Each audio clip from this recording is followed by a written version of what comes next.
Halo, selamat datang di bedah materi akademik kita.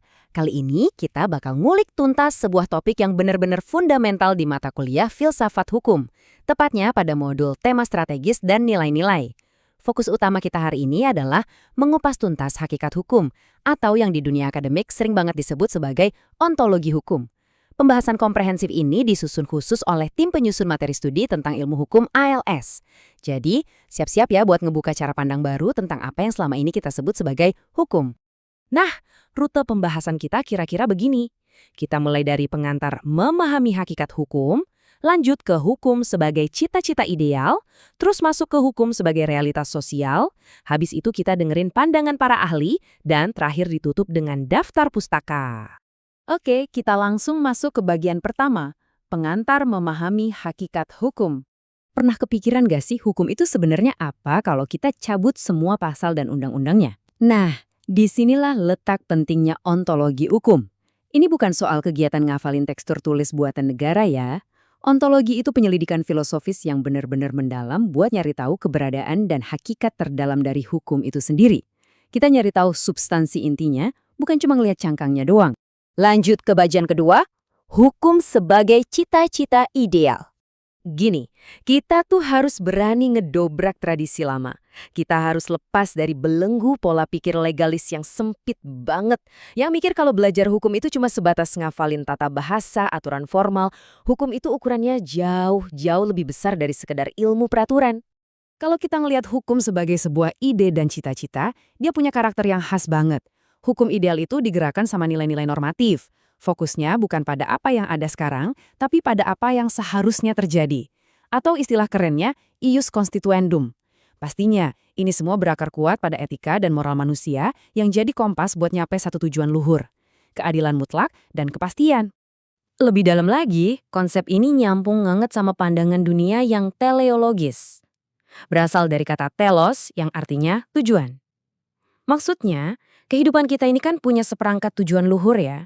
Nah, hukum itu sebenarnya instrumen pokok buat nyampe ke tujuan kemanusiaan itu.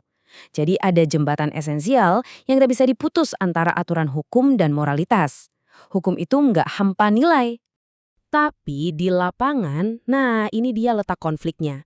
Di satu sisi, kita punya hukum ideal yang filosofis banget, selalu ngomongin apa yang seharusnya. Tapi, di sisi lain, kita harus nabrak sama kenyataan sosiologis. Gimana realitas sosialnya, gimana perilaku asli manusianya, dan apa yang kini ada di masyarakat. Dua kutub ini sering banget gak sejalan kan? Ini membawa kita ke bagian ketiga, hukum sebagai realitas sosial. Coba deh, ubah cara pandang kita.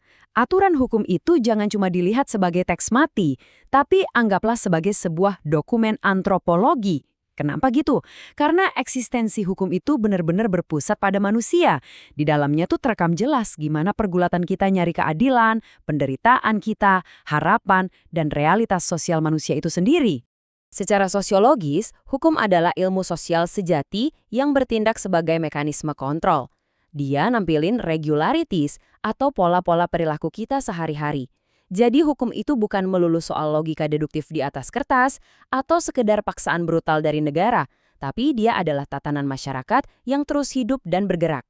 Masuk ke bagian keempat, pandangan ahli dan sarjana. Mari kita dengerin apa kata para pakar. Pertama, kita punya Begawan Hukum Indonesia Prof. Satsipto Raharjo. Beliau ngingetin kita dengan tajam banget kalau hukum itu genuine science. Kita tuh dituntut buat peka ngelihat logika sosial di balik hukum, bukan malah kaku terjebak sama teks perundang-undangan doang. Di balik peraturan selalu ada denyut nadi dan tuntutan etis masyarakat. Beda lagi nih dari kacamata realisme hukum lewat Oliver Wendell Holmes. Bagi dia, hukum itu bukan konsep ngawang-ngawang di awan. Hukum itu ya realitas praktis. Apa yang bakal diputusin sama hakim di pengadilan, itulah hukum yang sebenarnya. Sangat nyata dan pragmatis. Nah, dari mazhab sejarah, Friedrich Carl von Savigny ngasih perspektif yang unik. Dia nggak setuju kalau hukum itu cuma aturan yang dibikin penguasa kapan aja. Menurutnya, hukum itu tumbuh dan mati bareng masyarakatnya. Hukum itu jelmaan dari Volksgeist alias jiwa dan roh murni dari sebuah bangsa. Dan buat nyempurnain pemahaman sosiologis kita, Eugene Ehrlich ngasih pukulan telak lewat konsep living law. Dia bilang, pusat gravitasi dari perkembangan hukum itu bukan di negara atau undang-undang loh, tapi murni dari kekuatan masyarakat itu sendiri. Hukum yang benar-benar hidup di keseharian kita. Dan akhirnya kita sampai di bagian kelima, daftar pustaka dan penutup. Dari semua teori tadi, kalau kita gabungin, kita bakal dapat satu sintesis yang relevan banget. Hukum progresif. Intinya simple, tapi dalam banget. Hukum itu dibuat buat manusia, bukan manusia dikorbanin buat hukum. Fungsi paling utama dari hukum adalah jadi alat untuk memanusiakan kita semua. Pastinya, semua ulasan tajam kita ini dibangun di atas literatur-literatur yang kuat. Karya-karya monumental dari para pemikir seperti Sajipto Raharjo, H.L.A. Hart, sampai Wolfgang Friedman jadi fondasi dan referensi utama argumen kita. Sebagai catatan, bedah materi akademik ini sengaja didesain oleh tim penyusun materi studi tentang ilmu hukum ALS, khusus sebagai media pengajaran online yang komprehensif. Jadi, manfaatkanlah pembahasan ini sebagai referensi buat memperdalam cara mikir hukum kalian supaya makin kritis ya. Sebelum kita bener-bener udahan, saya mau ninggalin satu pertanyaan yang lumayan berat buat kalian renungin. Kita kan sepakat nih, hukum itu memang buat manusia. Tapi coba pikir, di dunia nyata, siapa sih yang bener-bener bisa ngejamin kalau hukum buatan manusia itu pada kenyataannya sungguh-sungguh memanusiakan manusia? Silahkan kalian diskusikan. Terima kasih udah ngikutin materi ini dari awal sampai akhir, dan semangat terus dalam perjalanan studi hukum kalian.